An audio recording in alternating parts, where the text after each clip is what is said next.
Hello दोस्तों, advance paramedical classes में आपका स्वागत है। आज अपना रेडियोग्राफी फर्स्ट पोजीशन का नया टॉपिक स्टार्ट होगा, जिसका नाम है हैंड। आज अपन हैंड के बारे में पढ़ते हैं। ठीक है, सबसे पहले अपन इसकी एनाटॉमी देखते हैं। ठीक है दोस्तों, एनाटॉमी है the hand is composed of three set of bones. अपने हैंड में थ्री बोन्स के सेट कंपोज होते हैं। फर्स्ट है इसका कार्पल, कार्पल बोन जो कि 8 होती हैं अपने रिस्ट में। उसके बाद मेटा कार्पल है जो कि 5 होती हैं। इसके बाद अपना आता है फैलेंजियस जो कि 14 होती हैं। 2 3 3 3 3 टोटल अपनी 14 होती हैं। ठीक है, हैंड दोस्तों अपने अपर लिम्ब में आता है। अपर लिम्ब के अंदर ये अपना हैंड है, रिस्ट है, elbow, arm, four arm, shoulder, ये अपना सब अपर लिम्ब में पोर्शन होता है। ठीक है, तो अपन आज अपने व्यू स्टार्ट करते हैं। सबसे पहले अपन बात करेंगे पीए व्यू की। ठीक है, चलते हैं अपने आज सबसे पहला व्यू हैंड का, PA view. Body part hand, basic projection, PA view. सबसे पहले अपन हैंड का कौन सा व्यू कर रहे हैं? पीए व्यू। वो तो जो मैंने आपको पहले करवाए थे, पहले बॉडी पार्ट प्रोजेक्शन इंडिकेशन, वो तो मैंने आपको बेसिक नॉलेज समझाने के लिए बताए थे। बाकी अब तो व्यू में ऐसे ही चलेंगे कंटिन्यू, जो वो अलग से नहीं लिखवाए जाएंगे आपको, कंटिन्यू आपके चलेंगे व्यू के साथ ही अब। ठीक है, तो प्रोजेक्शन अपना हो गया पीए व्यू। इसके बाद इंडिकेशन। इंडिकेशन अपन क्यों करते हैं कि अपन किस लिए ये व्यू डायग्नोस कर रहे हैं, इस व्यू को अपन क्यों कर रहे हैं, इसलिए अपन इंडिकेशन यहाँ लिखते हैं। क्या देख रहे हैं अपन इसमें? फ्रैक्चर, डिसलोकेशन और एनी पैथोलॉजिकल कंडीशन।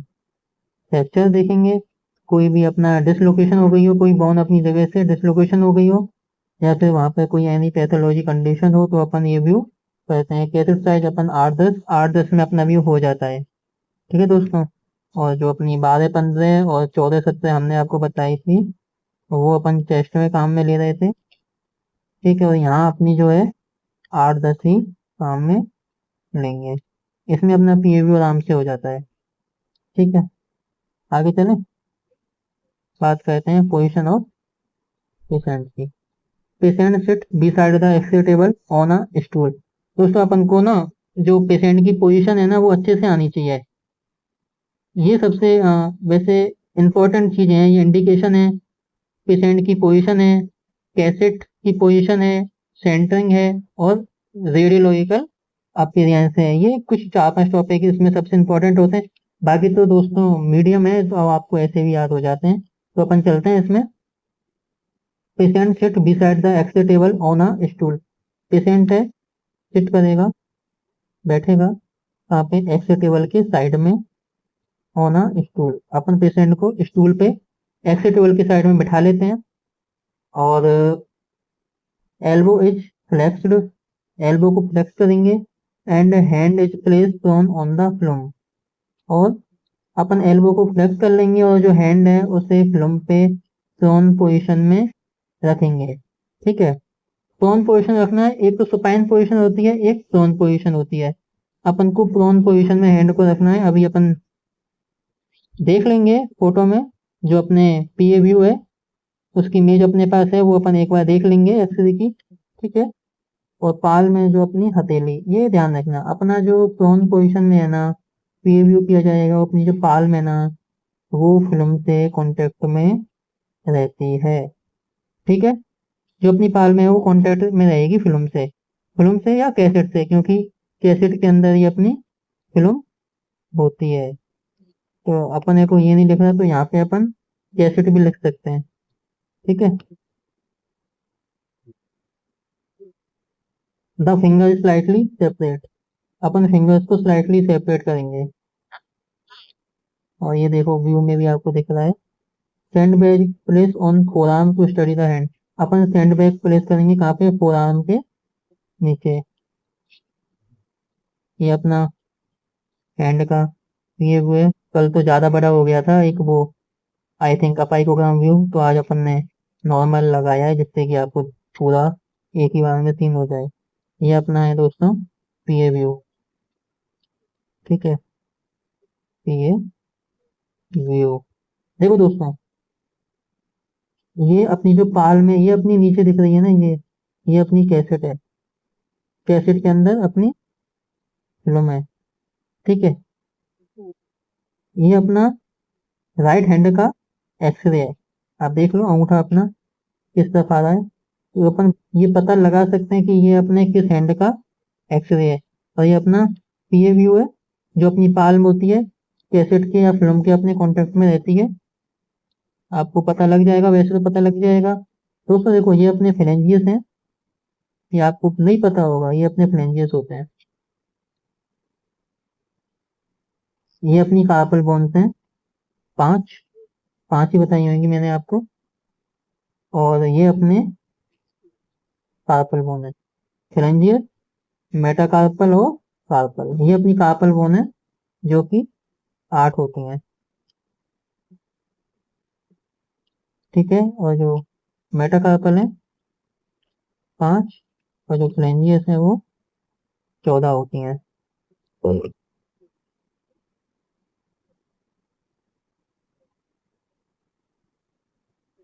अपन बात कर लेते हैं पोजीशन ऑफ कैसेट। कैसेट की पोजीशन क्या रहती है? The cassette is placed on the x ray table under the palm. अपन ने आपको बताया था जो अपनी पाल में हथेली है वो अपने किसके कैसेट के कॉन्टेक्ट में रहती है। ठीक है, कैसेट या अपन किसको फिल्म भी कह सकते हैं। ठीक है, the cassette is place, cassette अपनी प्लेस होगी कहाँ पे? X ray table, on the x ray table पर, अंडर द पाल्म हथेली के नीचे। सेंट्रल रे, सेंटर हम एक्सरे में देखते हैं। Central ray over the third metacarpal at right angle to the film. Central ray over the third metacarpal at right angle to the film. अपन सेंटरिंग इसमें कहाँ कर रहे हैं? थर्ड मेटाकार्पल पे। ये अपन को याद रखना है, सबसे इम्पोर्टेंट चीज यही है। अपन थर्ड मेटाकार्पल पे इसकी सेंटरिंग करते हैं। रेडियोलॉजिकल अपीयरेंस, अपन को इसमें क्या क्या चीजें दिखाई दे रही हैं? ऑल द फ्लेंजेस, अपन को पूरी जितनी भी हैं 14 फ्लेंजेस अपनी सीन हो रही हैं। And metacarpal are clearly seen, और अपन को इसमें मेटाकार्पल भी अच्छे से सीन हो रही है। The shadow of soft tissue, जो अपने सॉफ्ट टिश्यू की शेडो है वो भी सीन हो रही है, किसमें? कार्पल बोन्स में। जो अपने सॉफ्ट टिश्यू की शेडो है वो भी इसमें सीन होती है। ठीक है दोस्तों, आगे चलते हैं। एक्सपोजर फैक्टर अपन क्या क्या देते हैं, फैक्टर की भी बात कर ही लेते हैं। बात करते हैं एक्सपोजर फैक्टर की। अपन डिस्टेंस कितनी रखते हैं? 92 से 100 सेंटीमीटर। ठीक है, जो अपना एम एस है वो कितना देता है? 6 से 8। नॉर्मली हम 6 से 8 अगर एम एस दे रहे हैं तो अपना व्यू अच्छा आ जाता है। अपन ने देखा था कि चेस्ट जो अपन ने पढ़ा है पीछे, अपन उसमें 16 और 65 का देते हैं। 16 अपन एम एस की बात कर रहे हैं और ये अपन केवीपी की बात कर रहे हैं। ठीक है, तो दोस्तों चेस्ट है, उसमें अपन को जब तक अपन इतना फैक्टर देते हैं ना तो अपना अच्छे से क्लियर होके चेस्ट आता है। बट अपना हैंड है, डिस्टेंस दिन में 100 सेंटीमीटर रहती है, एम ए 6 से 8 रहता है, केवीपी 43 से 50, तो इसमें ग्रेड का यूज अपन नहीं कहते हैं। अपन अगर एम ए 6 से 8 दे रहे हैं तो भी अपना क्लियरली सीन अपन को हो जाएगा। और अगर केवीपी अपना 45 या 50 दे रहे हैं तो दोस्तों ये जो फैक्टर है ना, आपको थ्योरी के हिसाब से तो पेपर के अंदर यही लिख के आने होते हैं। ठीक है, कि ऐसा मत कहना अगर पेशेंट बिल्कुल पतला है तो अपन 4 देते हैं तो भी सीन हो जाता है। लेकिन एक्चुअली में थ्योरी के हिसाब से अपन को पेपर के अंदर यही लिख के आना होता है। इस चीज को ध्यान में रखना, जो थ्योरी में आपको पढ़ाया जा रहा है वो बहुत इंपॉर्टेंट चीज है। आपके पास होने के लिए ये क्लासेस जो हैं काफी इम्पोर्टेंट होने वाली हैं। ठीक है, तो ये क्लासेस अच्छे से लेना, आपको पास होने में बहुत हेल्प करेंगी। मैं तो कह रहा हूँ आपके क्वेश्चन भी यहीं से ही बन के आएंगे, ध्यान रखना। ठीक है दोस्तों, जो अपना चेस्ट हमने पढ़ा था, इम्पोर्टेंट टॉपिक है। चेस्ट से हर बार कोई ना कोई क्वेश्चन आपका बन के आएगा, कई बार पूरा चेस्ट भी बन के आता है। ठीक है,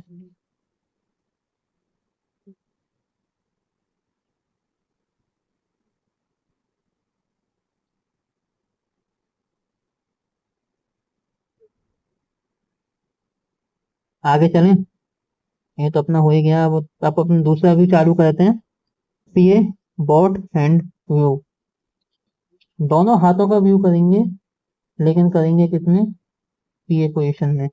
ठीक है दोस्तों, अगर ऐसा लग रहा हो कि क्लास फास्ट चल रही है तो बता देना, अपन और भी स्लो कर लेंगे क्लास को। ठीक है, मेन चीज ये है कि आपको समझ में आना चाहिए। कहीं भी इश्यू लगता है ना तो आप मुझे कमेंट में पूछ सकते हो। अगर कोई भी डाउट रहता है, क्लास के अंदर कोई चीज समझ में नहीं आई है, तो आप मेरे से वो कमेंट करके पूछ सकते हो। आपकी पूरी पूरी हेल्प की जाएगी। ठीक है, अपन आगे चलें। Body part, hand, hand click कर रहे हैं।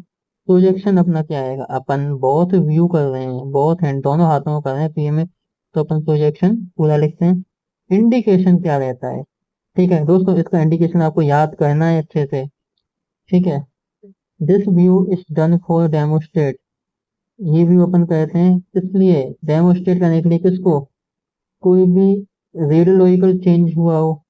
ठीक है, और the monitor the process of disease, कोई भी डिजीज की प्रोसेस को मॉनिटर करने के लिए। ठीक है, and for age estimation, children और यंग, और एज एस्टिमेशन के लिए भी अपन ये व्यू करते हैं। ये चीज आपको अच्छे से ध्यान रखनी है। अगर ये व्यू आपसे पूछा जाता है तो आपको इसके जवाब अच्छे से देने हैं, आपको अच्छे से पेपर के अंदर लिख के आना है। ठीक है दोस्तों, हम मेहनत कर रहे हैं, हमारी मेहनत का फल आप लोग दोगे हमें। ठीक है, डीआरटी फर्स्ट ईयर के साथियों, आप लोग तैयारी अच्छे से करना। आगे बात कर लेते हैं कैसेट साइज की। 10 12 और 14 17 बोट हैंड व्यू है। 10 12 में भी आ जाता है, 14 17 में तो आराम से आ जाएगा दोस्तों। 10 12 में भी बेसिकली आ जाता है। 10 12 आपको पहले लिख के आनी है। ये भी ध्यान रखना है कि जिस लाइन से हम आपको क्वेश्चन करा रहे हैं ना, क्लास करवा रहे हैं ना, जैसे कि सबसे पहले अपन ने बॉडी पार्ट किया था, चलो ये बाद में अपन समझा देते हैं आपको, पहले अपनी क्लास कर लेते हैं। ठीक है, अब बात करेंगे पोजीशन ऑफ पेशेंट की। Patient sit beside the x table on the stool. Patient बैठेगा साइड में एक्स टेबल के किस पर? स्टूल पर। ठीक है, वही सेम लाइन है, पोजीशन अपनी लगभग सेम ही रहती है। Patient hand is place on the prone position. किस में कर रहे हैं? पीए है ये भी, तो अपना प्रोन पोजीशन में रहेगी। ठीक है, ऑन द फिल्म। अपन प्रोन पोजीशन में फिल्म पे हाथ को प्लेस कर रहे हैं और palm is contact with the film, या अपन इसको कैसेट भी कह सकते हैं। ठीक है, on palm is contact with the film या कैसेट, अपनी जो पाल में हथेली है वो फिल्म या कैसेट के कॉन्टेक्ट में रहेगी। ठीक है, आगे चलें। The finger are slightly separate. अपनी जो फिंगर्स है वो स्लाइटली सेपरेट रहेंगी। सेपरेट का मतलब अलग अलग रहेंगी। ठीक है, और आपको तो अब दिख ही रहा है दोस्तों आराम से। एक बार अपन क्लियर इसको देख लेते हैं, है ना। ये लो दोस्तों, अपन बड़ा भी कर देते हैं।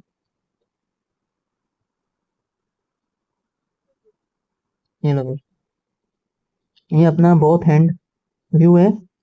इसमें ये पोजीशन में अपन ऐसे हैंड हैंड को रखते हैं। इसमें देखो दोस्तों, फ्रेंजियस सीन हो रही है, मेटाकार्पल भी अच्छे सीन हो रही है, और कार्पल बोन भी सीन हो रही है। कार्पल बोन्स अपनी मैंने आपको बताया था 8 होती हैं, मेटाकार्पल 5 और फ्रेंजियस 14। ठीक है, ये अपना व्यू है। कौन सा? पीए बोट हैंड व्यू। इसमें दोस्तों एक फायदा होता है, अपन जो एक्सपोजर देते हैं वो वन टाइम ही देते हैं। ठीक है, ऐसा नहीं है कि आप अलग अलग हाथों का व्यू कर रहे हो। इसमें जो एक्सपोजर आएगा वो अपना 1 टाइम में ही दिया जाएगा। आगे चलें, पोजीशन ऑफ कैसेट की बात कर लेते हैं। कैसेट की पोजीशन अपनी क्या रहती है? The cassette is placed under the both hand. अपनी जो कैसेट है वो हमारी दोनों हाथों के नीचे प्लेस होनी चाहिए। सेंटरिंग कहाँ करेंगे? Central ray pass between two hand at right angle to the film. ध्यान रखना है, दोनों हाथों का व्यू कर रहे हैं तो सेंटरिंग अपनी कहाँ रहेगी? दोनों हाथों के बीच में रहेगी। अपन बिल्कुल मिड में सेंटरिंग करेंगे दोनों हैंड्स के। ठीक है दोस्तों, आगे बात करते हैं आर ए रेडियोलॉजिकल अपीयरेंस में अपन क्या चीज देख रहे हैं यहाँ पे। All the carpal metacarpal phalanges are clearly seen separately both hand. अपन को कार्पल बोन, मेटाकार्पल और फ्लेंजेस अच्छे से सीन हो रही है और सेपरेट कर रही है बोथ हैंड्स को। फैक्टर की बात करते हैं तो अपना इसमें जो फैक्टर रहता है डिस्टेंस 92 to 100 रहती है। एम ए 6 से 8 रहता है। के ई पी 45 से 50 और अपन इसमें ग्रेड का यूज नहीं करते हैं। ध्यान रखना है दोस्तों। हाँ, अपन आपको एक चीज बता देते वहाँ पे, जो एक अपन ने 1 से और 9 तक का आपको एक चीज बताई थी, बॉडी पार्ट से वो शुरू होती है।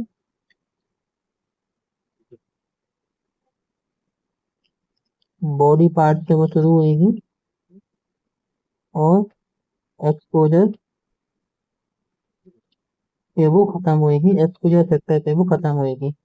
आपको अपन जैसे जैसे करवा रहे हैं ना, पहले बॉडी पार्ट, फिर बेसिक प्रोजेक्शन, फिर इंडिकेशन, उसके बाद cassette size, position of patient, position of cassette, centering of x-ray, radiological appearance and 10वें नंबर पे डायग्राम जो अपन आपको बीच में करवा देते हैं। ठीक है, ये आपको एग्जाम के अंदर ये ही मेथड से लिख के आना है दोस्तों। ठीक है, अपना व्यू भी इसी प्रकार होता है। सबसे पहले अपन को बॉडी पार्ट का पता होना चाहिए, अपन कौन से बॉडी पार्ट का ले रहे हैं, कौन सा व्यू करना है, क्यों करना है। उसके बाद कैसेट साइज अपन कौन सी लेंगे, कैसेट कौन सी लेंगे, फिल्म कौन सी लेंगे। उसके बाद अपन को पता चल जाएगा कि अपन पेशेंट की पोजीशन कौन सी लगाएंगे। उसके बाद कैसेट को अपन के लिए कहाँ प्लेस करनी है, कौन से बॉडी पार्ट का एक्सरे ले रहे हैं, जिससे पता चलेगा कि अपन कैसेट को कहाँ प्लेस कर रहे हैं। उसके बाद सेंटरिंग, सेंटरिंग कहाँ कर रहे हैं, फिर अपन को ये पता चलेगा कि अपन सेंटरिंग के अंदर अपन को क्या क्या चीज दिखनी चाहिए। अपन उस बेस पे अपन फैक्टर देते हैं और उसके बाद अपन कैसेट को रीडर में डालते हैं, फिर अपने मॉनिटर पे एक्स्ट्रा सीन हो जाता है। तो आपको ये प्रोसेस सेम रखनी है, ऐसा नहीं है आप इंडिकेशन को बाद में लिख रहे हो, कैसेट साइज को पहले लिख रहे हो, पोजीशन ऑफ कैसेट को पहले लिख लिया, पोजीशन ऑफ सेंटरिंग को फिर लिख लिया, फिर पोजीशन ऑफ पेशेंट की बाद में लिख ली। तो ऐसा नहीं करना है। ठीक है, लाइन बाय लाइन चलना है। ठीक है दोस्तों, ये class DRT first year very important है। ठीक है, थोड़ा सा मिसमैच हो रहा है। ठीक है, ध्यान रखना, जो जो चीज आपको बताई जा रही है अच्छे से ध्यान रखना। एग्जाम में ना ये चीजें बहुत काम आएंगी, इस चीज का आप ध्यान रखना। एक अपन आपके लिए वो क्लास ही बना देंगे कि आपके एग्जाम में कितने क्वेश्चन आते हैं, किस प्रकार आपको क्वेश्चन करने हैं, कितने क्वेश्चन को कितना टाइम देना है, आपको क्वेश्चन कैसे अटेंड करना है, शुरुआत कैसे करनी है, एक एक चीज आपको बता दी जाएगी। ठीक है, आप कंटिन्यू हमारे साथ बने रहें। ठीक है दोस्तों, अब अपने आज हैंड के 2 व्यू कंप्लीट हो गए हैं, अब कल अपन आगे चलेंगे। ठीक है, आज की क्लास को अपन अब यहीं समाप्त करते हैं। Thank you.